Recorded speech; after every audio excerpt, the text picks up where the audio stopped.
Mañana en el continente americano. Cuando atardece en Europa y cae la noche en Asia. Así despierta el continente americano y transcurre el día y la noche en el resto del mundo. La mañana. Michel Platini, expresidente de la UEFA, ha sido detenido en París por la investigación sobre la concesión del Mundial 2022 a Qatar. Este arresto se ha producido por una indagación que lleva a cabo la Oficina Fiscal Nacional de Finanzas por actos de soborno activo y pasivo. Platini se encuentra bajo custodia policial. Esta no es la primera vez que Platini, uno de los jugadores más importantes de la historia del fútbol francés y europeo, es investigado por el supuesto amaño de la elección de Qatar.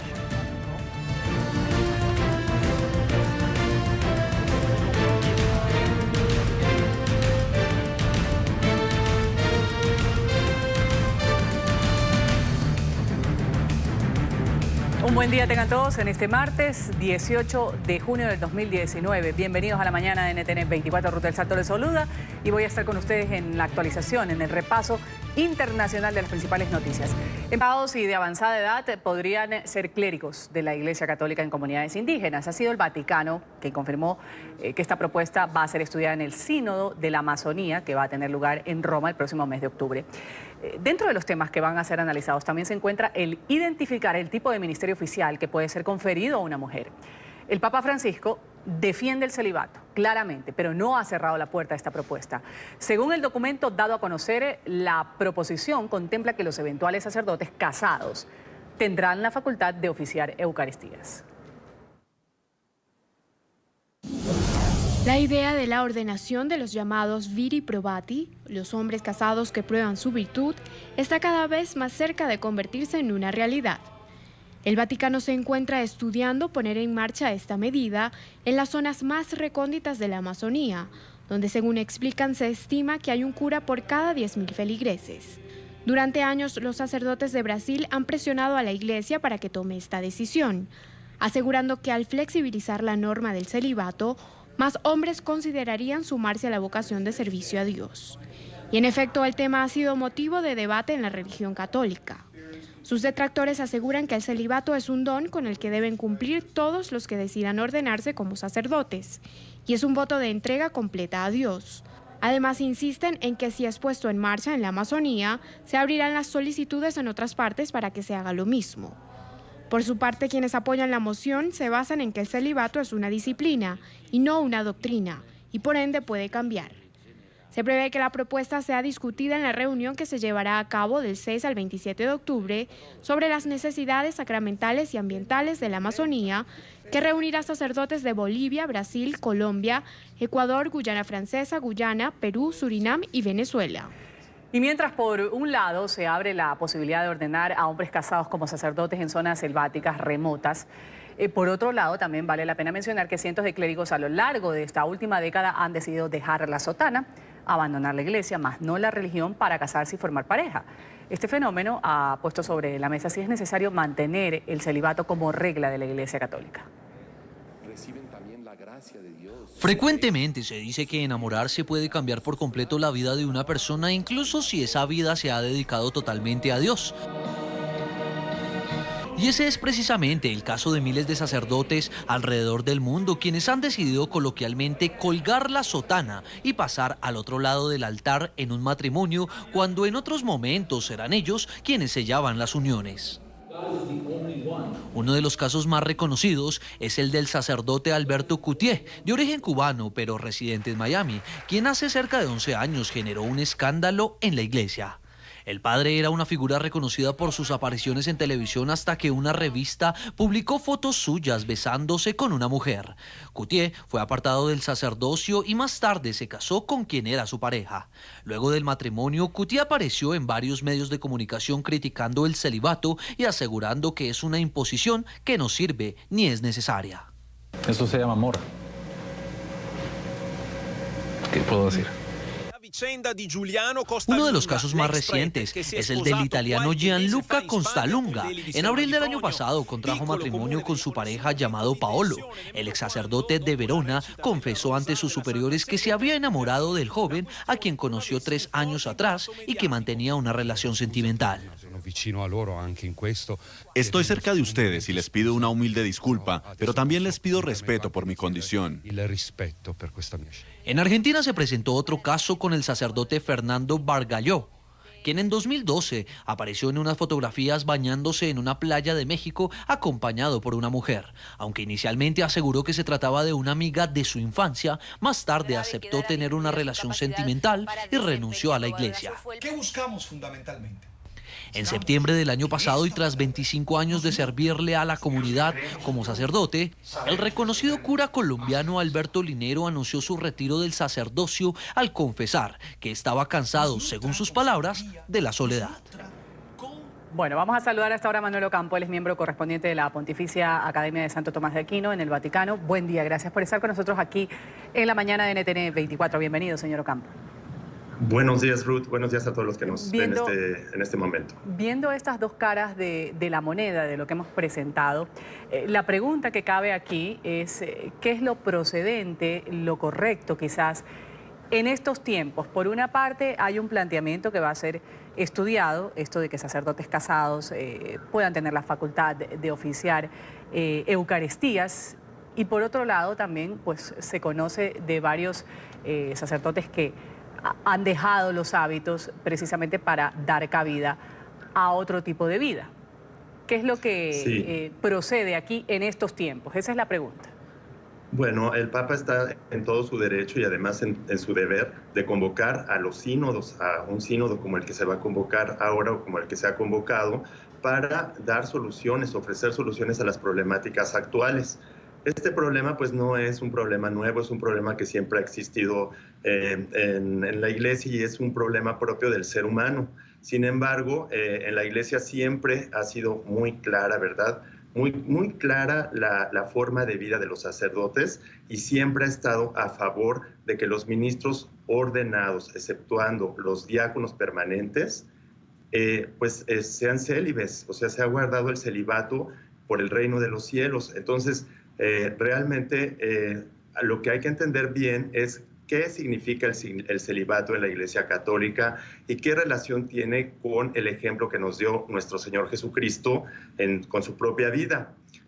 Nosotros, bueno, pues aunque sabemos muy bien que el celibato no es un dogma de fe, pero sabemos que el celibato es un don muy precioso porque el célibe anticipa la vida eterna. O sea, es un signo que anticipa lo que va a ser en la vida eterna. Y además, la entrega que exige un sacerdote a su ministerio, pues es una entrega total, sin ninguna división. Entonces, bueno, yo creo y estoy seguro, ¿verdad?, que la Iglesia va a seguir protegiendo siempre el celibato como este don precioso que es, independientemente de las circunstancias que se puedan encontrar ahora o que podamos encontrar de algunos casos en los que, bueno, pues los sacerdotes hayan fallado por algunas circunstancias particulares que no tengan que ver. Ahora, en mi punto muy personal de vista, yo creo que en esa zona de la Amazonia, donde donde se desarrolla la problemática que se está planteando, pues hace falta mucho la evangelización. O sea que hay poca gente muy bien evangelizada, incluso para el sacramento del matrimonio. Además, en el mundo también el sacramento del matrimonio está en una gran crisis. De hecho, pues poca gente, cada vez menos se casa y dura poco dentro del matrimonio, hay poca fidelidad. Entonces, el querer resolver un problema añadiendo otro, pues a mí me parecería, o sea, un poco, pues como que agravar las problemáticas, ¿no? Primero que habría que ver cómo se evangeliza a los fieles. Hay que ver que en el Amazonia, pues hay muchísima gente que está sin evangelizar, tiene una religión mágica, llena de mitos, de supersticiones, no está preparada para el matrimonio, tampoco para el sacerdocio, y entonces habría que resolver otros problemas antes. Pero bueno, por eso el Papa convoca, ¿verdad? Para que se estudie eso y se resuelva bien.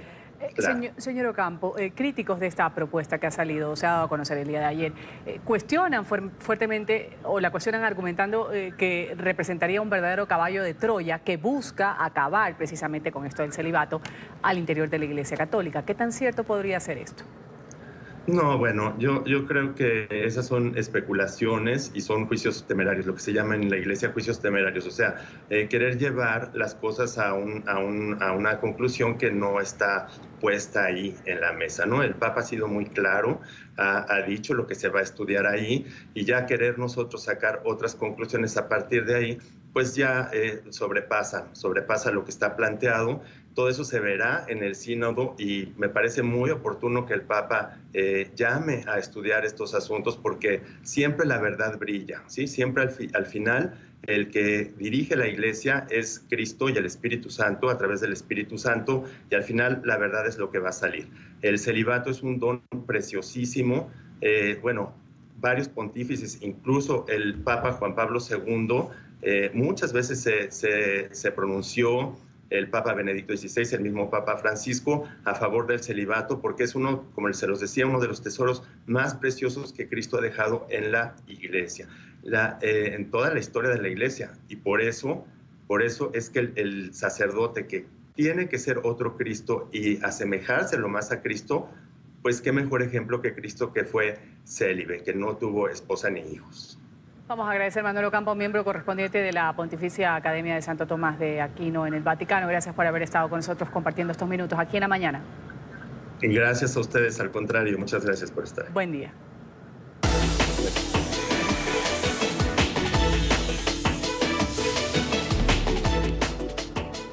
Nuestros periodistas de NTN 24 en Nueva York, en Washington y en Miami tienen agenda informativa de lo que es noticia a esta hora en la Unión Americana.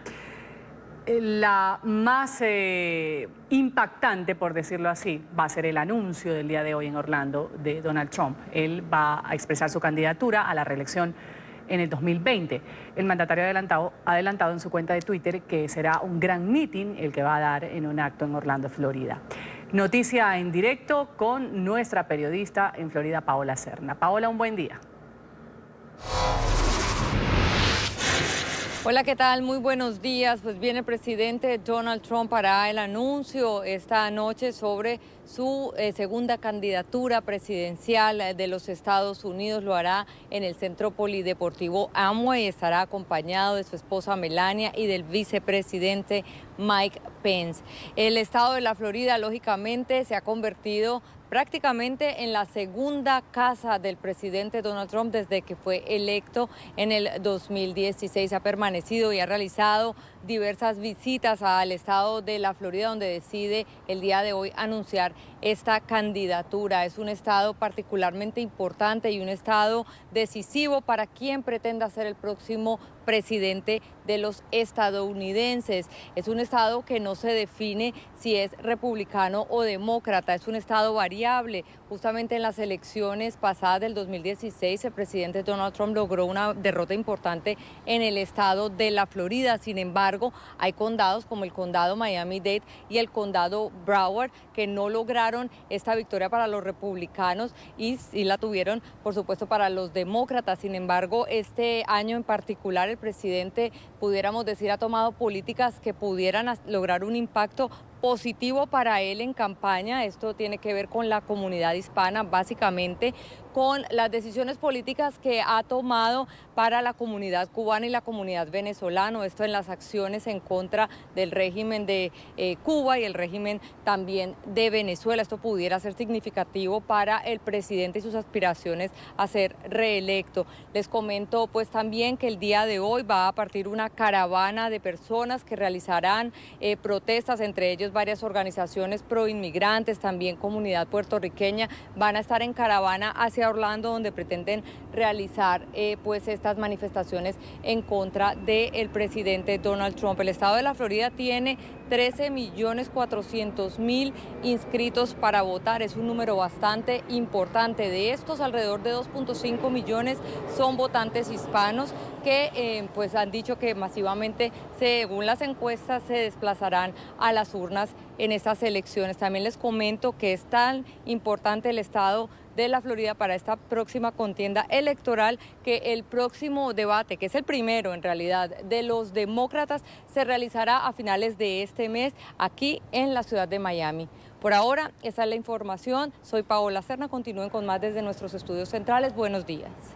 Un buen día, Paola. Gracias por tu reporte desde Orlando. Vamos a estar pendientes de lo que suceda esta noche con ese anuncio de candidatura. Y Estados Unidos va a enviar fuerzas y recursos militares adicionales a Medio Oriente en medio de las crecientes tensiones con Irán, según informó el Pentágono. Se trata de al menos 1.000 soldados, entre los que se encuentran efectivos de seguridad, tropas de vigilancia y recopilación de información. Emiliana Molina nos reporta desde Washington. Emiliana. Hola, ¿qué tal? Muy buenos días. Pues la decisión llega en respuesta a una solicitud del Comando Central de Estados Unidos de fuerzas adicionales tras consultarlo con funcionarios de la Casa Blanca. El secretario de Defensa Patrick Shanahan asegura por medio de un comunicado que se enviarán las tropas con fines defensivos para abordar amenazas aéreas, navales y terrestres en el Medio Oriente.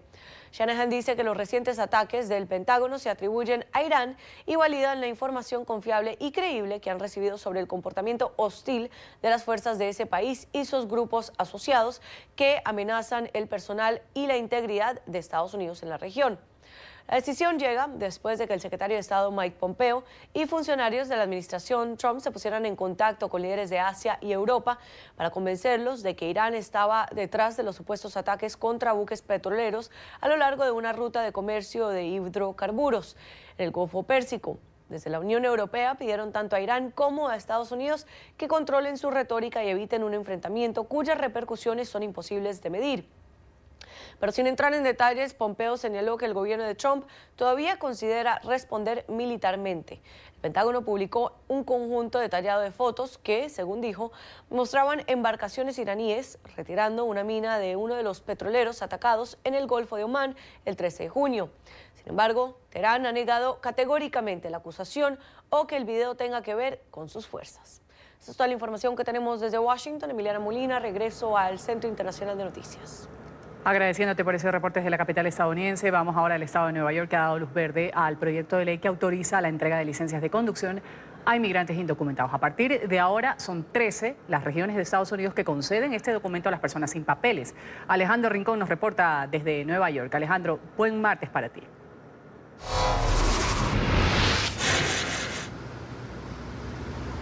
Hola, feliz martes para todos. Hace 5 días la Asamblea Estatal de Nueva York dio el voto favorable a el proyecto de ley bautizado Luz Verde para otorgar licencias de conducción a los inmigrantes indocumentados que residen en esta parte del noreste de los Estados Unidos. Finalmente, el Senado, después de una intensa jornada de debates cargada de emociones y de tensión, logró dar el voto positivo y finalmente terminar el trámite de ese proyecto de ley. Fue una votación ajustada, 33 votos a favor en contra de 29, justo lo que se anticipaba ya para esta jornada definitiva de votación en el Senado.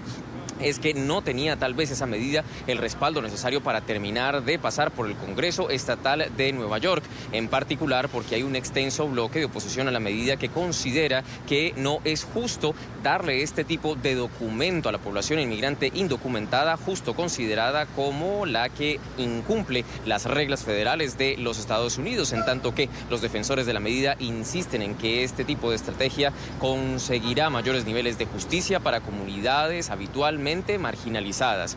Justo a raíz del intenso debate dentro del Senado del Estado de Nueva York, las escenas posteriores al momento cuando se aprobó esa ley estuvieron también cargadas de emoción. Una de las principales promotoras y defensoras de esa ley, la legisladora hispana Catalina Cruz, entregó en las afueras del recinto del Senado la siguiente reacción minutos después de que lograra el voto favorable. Vean.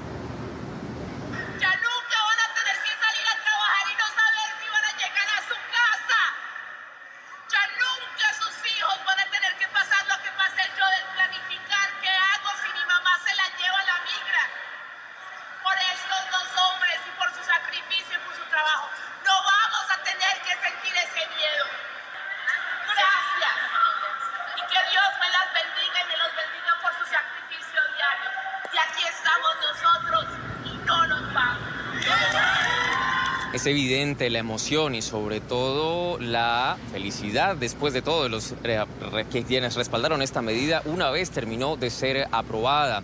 Esto sucedió luego de que a última hora incluso el gobernador Andrew Cuomo amenazó con la posibilidad de vetar la normativa, expresando preocupaciones por que la autoridad de tránsito pudiera eventualmente compartir información privada de los inmigrantes con la Autoridad Federal Migratoria de los Estados Unidos, conocida como ICE. Sin embargo, después de un concepto de último momento por parte de la fiscal estatal de los neoyorquinos, Letitia James, se dio ese espaldarazo adicional. Como conjunto, la normativa se prevé que contenga las previsiones suficientes para proteger a la población inmigrante indocumentada. Por lo menos 250,000 personas las que se beneficiarán de esta normativa que ya ha sido firmada y promulgada por el gobernador y se espera que entre en vigor en los próximos 180 días.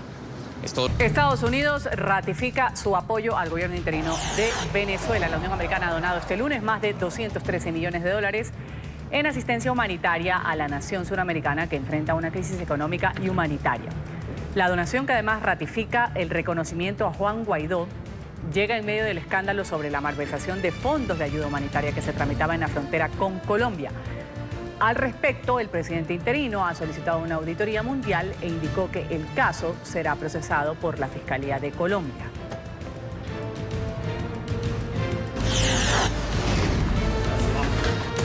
Tres presos políticos han sido liberados por el régimen de Maduro. Se trata del diputado Gilbert Caro, encarcelado hace casi 2 meses, y 2 hombres que permanecían 14 meses tras las rejas. Esto ocurre horas antes de la visita a Venezuela de la alta comisionada para los derechos humanos de la ONU, Michelle Bachelet. Líderes como el exalcalde de Caracas, Antonio Ledesma, pidieron a la funcionaria de Naciones Unidas no dejarse engañar por el madurismo. Aún permanecen confinadas más de 700 personas por razones políticas, según la organización Foro Penal. En minutos vamos a ampliar esta noticia desde Caracas. Tiroteo en Toronto, Canadá. Durante la celebración de los Raptors como campeones de la NBA, los disparos provocaron estampidas entre la multitud. Videoaficionados grabaron los momentos de pánico. Varias personas resultaron heridas, algunas fueron incluso pisoteadas. Alrededor de 2 millones de aficionados asistían en ese momento a los festejos.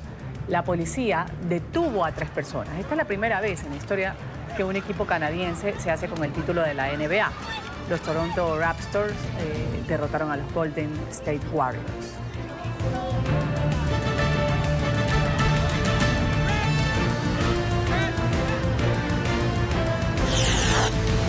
Violencia entre etnias en la República Democrática del Congo. Denuncian que más de 160 personas murieron y muchas otras huyeron de varias aldeas tras 2 semanas de tensiones.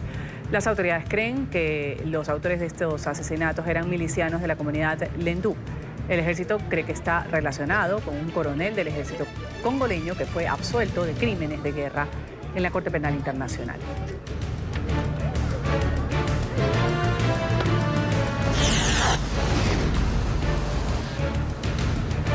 La líder de Hong Kong se disculpa. Carrie Lam ha ofrecido a primera hora de este martes una rueda de prensa donde se excusó por la impopular propuesta de ley sobre extradiciones que convocó multitudinarias manifestaciones en el país. Lam aseguró que no se retomará la reforma en el actual periodo legislativo, pero anunció el retiro definitivo de la normativa. No anunció. La líder, que no contempla su renuncia, dijo que es improbable que la ciudadanía muestre confianza en la ley que permitiría enviar a ciudadanos acusados de algunos delitos a China para ser juzgados. Pese a ello, insisten que la legislación es necesaria para que Hong Kong haga justicia y no se convierta en un imán para los fugitivos.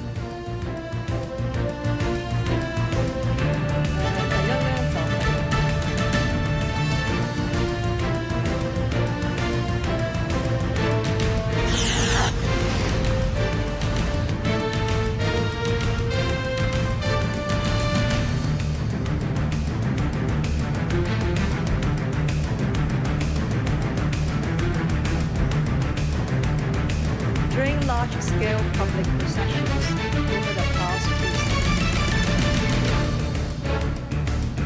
there will be I understand. El régimen de Nicolás Maduro ha dejado en libertad al diputado Gilbert Caro. Su liberación se produce en la antesala de la visita que va a realizar la alta comisionada de los derechos humanos de la ONU, Michelle Bachelet, a Venezuela entre el miércoles y el viernes próximo. La noticia con nuestro periodista en Caracas, Oliver Fernández. Oliver, un buen día para ti.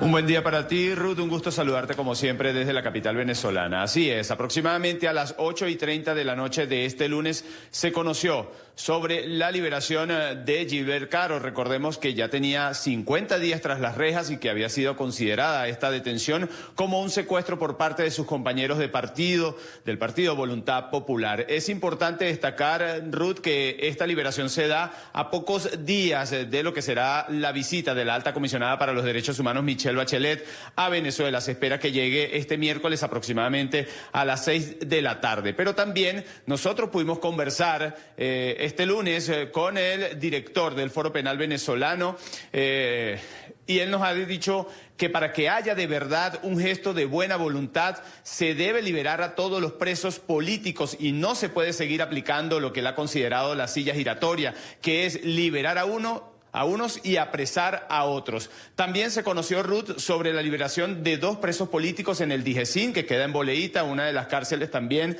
que es famosa en Venezuela por las torturas que se llevan a cabo en ese lugar. Y, por supuesto, ya estas personas están con sus familiares. Por otra parte, en la noche de este lunes aproximadamente, o la madrugada de este martes, aproximadamente pasada las 12 de la medianoche, se conoció que Roberto Marrero, director del despacho del presidente encargado Juan Guaidó, así como también Juan Planchar, fueron pasados a juicios. Es decir, la juez Carol Padilla decidió pasarlos a juicio y entonces esto prácticamente contradice justamente lo que ha dicho el director del Foro Penal venezolano, que se debe liberar a todos los presos políticos. Allí ofreció declaraciones Joel García, quien es el abogado de Roberto Marrero. Vamos a escuchar qué fue lo que dijo. La juez Carol Padilla pronunció lo que ya sabíamos que se decretó hoy en senda o en una cadena presidencial. La decisión fue la que ellos determinaron en horas del mediodía, en horas de la tarde, que ellos anunciaron. Ahora, no entendemos por qué hacernos esperar hasta el día siguiente para darnos este pronunciamiento que desde ya Nicolás Maduro y Jorge Rodríguez habían ya decretado. No valió absolutamente nada. Admitieron toda la acusación fiscal, declararon sin lugar todas las excepciones opuestas por la defensa, mantuvieron los delitos, le acogieron todos los órganos de prueba y medios de prueba al Ministerio Público, ordenaron el paso a juicio, mantienen la medida privativa judicial de libertad y todo quedó tal como veníamos desarrollando.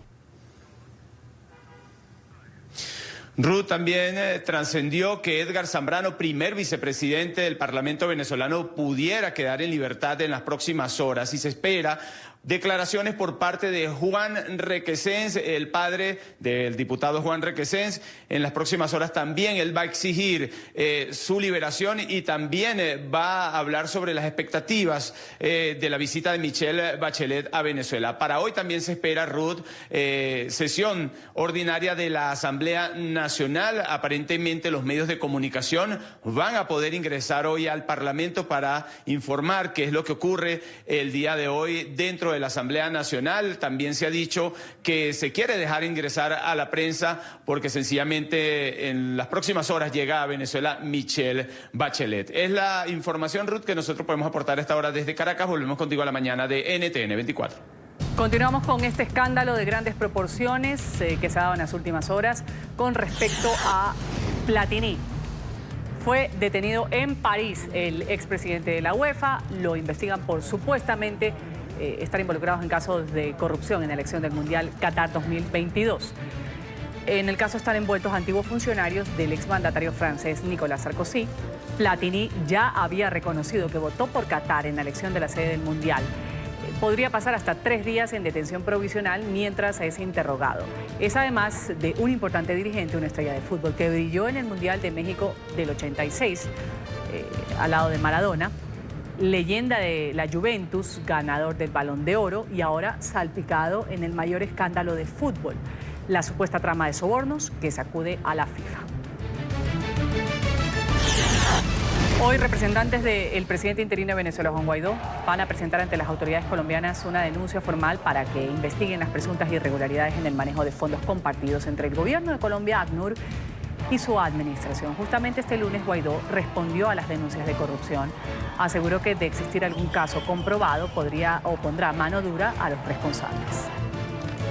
No pudiéramos nosotros permitir que ningún mal manejo empañe lo que ha sido un gran esfuerzo de todos los venezolanos. Por eso, de inmediato, cuando obtuvimos la información, la investigación que adelantaba además el embajador, decidimos enviar la investigación de lo que sucedió en Cúcuta directamente a autoridades imparciales, a la Fiscalía de una vez de Colombia, donde se presentará la investigación que se adelantaba para rendirle cuentas al país en definitiva. Nicolás Maduro ha capitalizado las denuncias de corrupción contra sus opositores por el manejo de la ayuda humanitaria almacenada en Colombia y la atención a los militares que le dieron la espalda al régimen. En cadena nacional aseguró Maduro los acusó de haberse supuestamente robado miles de millones de dólares para la asistencia internacional. Están la oposición venezolana en un festín de corrupción, conspirando. Piden real para conspirar. Piden $500.000, por ejemplo, para conspirar. Se gastan 30.000 para tratar de sobornar funcionarios y se agarran el resto para ellos. Se los roban. Anoche el presidente Trump va a anunciar formalmente su candidatura presidencial y lo hará en Florida. El mandatario estadounidense estará acompañado de su esposa y del vicepresidente Mike Pence. En redes sociales, el líder republicano sugirió que los estadounidenses lo apoyan para la reelección. Sin embargo, las encuestas señalan que Trump quedaría por detrás de 5 candidatos demócratas. De acuerdo con los analistas, Trump habría escogido Florida precisamente para el lanzamiento de su campaña a la reelección, porque es uno de los estados que tiene más votos en el colegio electoral y en el que el voto hispano puede hacer la diferencia en los resultados. Cifras de las recientes encuestas señalan que 3 millones de latinos son potenciales votantes en este estado, mientras que el 49% de los votantes de Florida apoyaron a Trump en el año 2016. Donald Trump buscará la reelección. Este martes, el líder republicano anunciará oficialmente su postulación a los comicios de 2020. Un gran meeting mañana en la noche en Orlando, Florida. Parece que vamos a establecer récords. Estamos levantando pantallas gigantes como en el cine para cuidar de todos. Más de 100.000 solicitudes hemos recibido. Nuestro país lo está haciendo fantástico. Más allá de lo que los perdedores pensaron que sería posible, solo será mejor. Solo falsas encuestas nos ubican por detrás de un grupo de incompetentes. Nos está yendo muy bien, pero es muy pronto para enfocarnos en eso. Queda mucho trabajo por hacer para hacer Estados Unidos grande de nuevo. El mandatario presentará su candidatura en medio de la divulgación de recientes encuestas que señalan que es superado por 5 candidatos demócratas, entre ellos el ex vicepresidente Joe Biden, quien aparece como uno de los favoritos. Los sondeos indican que si las elecciones se realizaran hoy, Biden obtendría 49% de los votos frente a 39% de Trump. Luego de que se hicieran públicos estos resultados, el presidente, quien siempre ha negado estar por detrás de Biden, habría asegurado que despediría a miembros de su propio equipo de campaña, a quienes responsabiliza de la presunta filtración de estas cifras. Para Trump el escenario es bastante similar al de 2016, cuando pocos daban como probable su victoria en las primarias republicanas, mucho menos su llegada a la Casa Blanca. Por eso llamó a sus seguidores a no creer en las encuestas. El líder republicano también compartió un llamativo video que alude a dirigentes y personalidades que aseguraron que el magnate nunca llegaría a la oficina oval. I am officially running for president of the United States. Could he actually win? No freaking way! Which Republican candidate has the best chance of winning the general election? Donald Trump.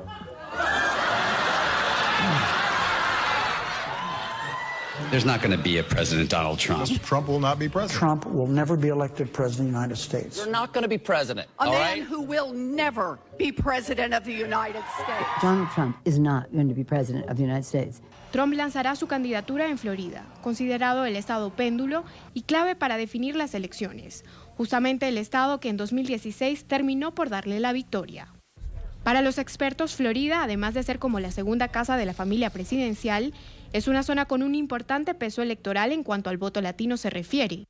Los analistas subrayan que la comunidad hispana que allí reside ha aplaudido los esfuerzos de la actual administración para frenar los regímenes de Venezuela y Cuba. Vamos a saludar hasta ahora a Javier Massa en Miami, analista político demócrata, especialista también en comunicación política. Un buen día, gracias por estar con nosotros, señor Massa. Bienvenido.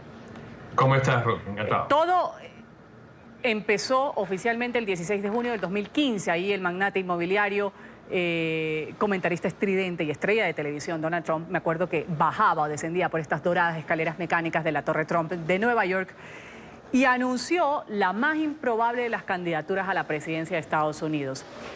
En aquel entonces no tenía apoyo, fondos ni estrategia, al menos no una clara, pero lo llevó directo a la Casa Blanca desde esas escaleras. ¿Cuál es la diferencia que usted puede ver cuando han transcurrido los años y ahora vuelve a lanzarse para la reelección?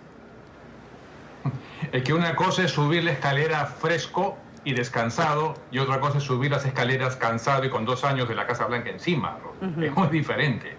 Es decir, a ver, la buena noticia para Biden es que las encuestas lo colocan como virtual ganador hoy. La mala noticia es que las elecciones no son mañana. Pero no, definitivamente Trump comete un error de arranque diciendo que usará la misma estrategia para lanzar su campaña en unas horas aquí en la Florida, igual como fue en el 2016. Como alguien diría, big mistake. Ahora, el presidente va a lanzar esta campaña con un gran meeting en Florida, un estado que muchos analistas es clave. Días después, 20 candidatos demócratas van a celebrar su primer debate en Miami. ¿Por qué es tan clave Florida? Para entenderlo bien. En primer lugar, son 29 valiosos votos que van al colegio electoral. Y Florida le decidió la campaña a Donald Trump, esa es la verdad. Él ganó la presidencia porque ganó la Florida, cosa que fue una derrota tremenda para los demócratas perder este estado. Y fue el norte del estado de la Florida quien le dio el voto, no fue el sur de la Florida. Aquí, Miami y toda esta zona, el voto fue demócrata, aplastantemente demócrata. Fue el norte, el corredor de Tallahassee, donde salieron a votar los que nunca votaban. Es la verdad, los blancos, ya veteranos, retirados, salieron a votar y le dieron el triunfo a Trump. Entonces, es una manera simbólica de retribuir de alguna manera a un estado que le dio la victoria de la presidencia hace un par de años, y esto tiene más que un valor simbólico, un valor también estratégico. Aquí ganó por penales prácticamente un gobernador republicano que estuvo a punto de ser derrotado por un candidato afroamericano. Fue por diferencia de fracción. Entonces, ustedes lo dijeron muy bien, es un estado pendular, pero esos 29 votos electorales significan muchísimo y es una manera simbólica de Trump de volver a empezar por donde ganó. ¿Con qué estrategia llegará Trump el día de hoy junto a Melania, su esposa, al vicepresidente Pence? A ver, Ruth, viene con la misma estrategia, ya lo dijo. Let's make America great again. Ya tuvo 2 años para hacer America great again. Y la verdad es que no hizo nada de lo que prometió, Ruth. Y esto no es una objeción ideológica, es objetiva, histórica. Voy a hacer el muro, no puso ni un ladrillo. Voy a tener mi propio plan de salud, no tumbó el Obamacare, adiós, gracias. Voy a hacer un deal con China, ahí estamos perdiendo la batalla comercial con China. Voy a negociar que no hayan misiles con Norcorea. Norcorea sigue haciendo experimentos con misiles atómicos. Perdónenme, o sea, ¿dónde está? ¿Con qué carta se presenta Donald Trump? La carta de la economía, correcto. Pero hay una serie de problemas que van más allá de la cuestión económica. O sea, todos nos hemos pasado los 2 años de Trump con discusiones de carácter moral, con cuestionamientos, con denuncias, colaboradores suyos que terminaron en prisión. Nunca tuvimos en Estados Unidos eso. O sea, empieza la campaña realmente con muchísimas cosas en contra, cosa que no ocurrió hace 2 años. Por eso dije ya hace un ratito, big mistake, empezar una campaña como si estuvieras como el outsider, que no tiene ningún cuestionamiento, frente a un político ya desgastado, golpeado, cuestionado, inclusive con dudas en el sector empresarial que él representa sobre el tema de la guerra de las tarifas con México, por ejemplo. El gran error que significa haber movido el tema de la cuestión migratoria y dejársela a México. Se quedó sin historia Donald Trump. Ahora el control migratorio lo va a hacer México en la frontera con Centroamérica, cosa que yo siempre dije debió haber sido así de esa manera. Pero él pierde ahora la necesidad histórica del muro. ¿Para qué el muro si México va a hacer el trabajo sucio? O sea, esas pequeñas torpezas que demuestran la falta de conocimiento político de Donald Trump que le pueden costar muy caro. Vamos a agradecerle a Javier Massa, analista político demócrata, especialista en comunicación política. Ha estado con nosotros aquí en la mañana de NTN 24. Un buen martes para usted. Encantado.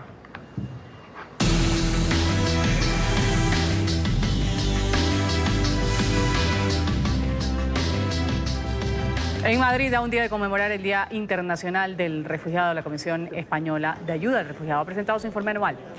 Según el documento, en los primeros 5 meses de este año se han incrementado las peticiones de asilo. Solo en el caso de los ciudadanos venezolanos, estas han aumentado en más del 90% en relación al mismo periodo del año pasado. El reporte con Marcelo Moncayo. Marcelo. Hola, ¿qué tal? Un cordial saludo para todos ustedes en la mañana, amigos televidentes. Este día la Comisión Española de Ayuda al Refugiado presentó los últimos datos sobre la situación de las migraciones en este país, datos que también son manejados por el Ministerio del Interior. Según esta ONG, en los primeros 5 meses de este año, las solicitudes de protección internacional de asilo se han incrementado y son básicamente las presentadas por ciudadanos venezolanos y colombianos. Según el Ministerio del Interior, en total, en estos primeros 5 meses de este año 2019 se han presentado 46.596 solicitudes, de las cuales el 36.1% pertenecen a ciudadanos venezolanos, mientras que el 22% pertenecen a ciudadanos colombianos. 16.846, Colombia 10.122, Nicaragua 2.698, Honduras 2.666, El Salvador 2.078. Pues hay un aumento considerable respecto a Colombia, respecto a Nicaragua, que pasa a ser el tercer lugar, y por supuesto de respecto a Venezuela, porque Venezuela ha sido constante tanto a lo largo de 2018 como a lo largo de todo el 2019. Y yo quiero hacer especial hincapié, y creo que hay que hacer un warning, una alarma de del incremento de solicitudes de Colombia que se está produciendo. Yo creo que hay que volver a reflexionar y volver a hacer un análisis de lo que está pasando en Colombia, volver a analizar, que creo que es uno de los grandes retos del sistema, y volver a valorar el concepto de pertenencia a grupo social determinado, que creo que es uno de los grandes retos que tiene el sistema de asilo. Amigos televidentes, pero también la Comisión Española de Ayuda al Refugiado expresó su preocupación porque considera que en el mundo en general cada vez se están poniendo más barreras para evitar la migración. Si nos ponemos a hacer una revisión de cuál es nuestra política, hay una imagen que la define y son los muros. En el año 89 había en Europa un total de 16 muros. Muros, vallas, lo que conocemos físicamente como las fronteras. Y sin embargo, en el año 18, que es la que define este resumen, se ha incrementado esta cifra hasta 70. Como veis, el incremento ha sido enorme. Son más de 1.000 kilómetros de vallas y 25 de ellas se han construido en los últimos 5 años. Amigos televidentes, y este informe se presenta un día antes del Día Internacional del Refugiado. Este es el informe para la mañana. Sigan ustedes con más aquí en NTN 24. Hasta pronto. Hasta pronto. Y agradecerles también su sintonía con la mañana de NTN 24. Decirles que se quede con la buena sintonía de NTN 24 porque ya viene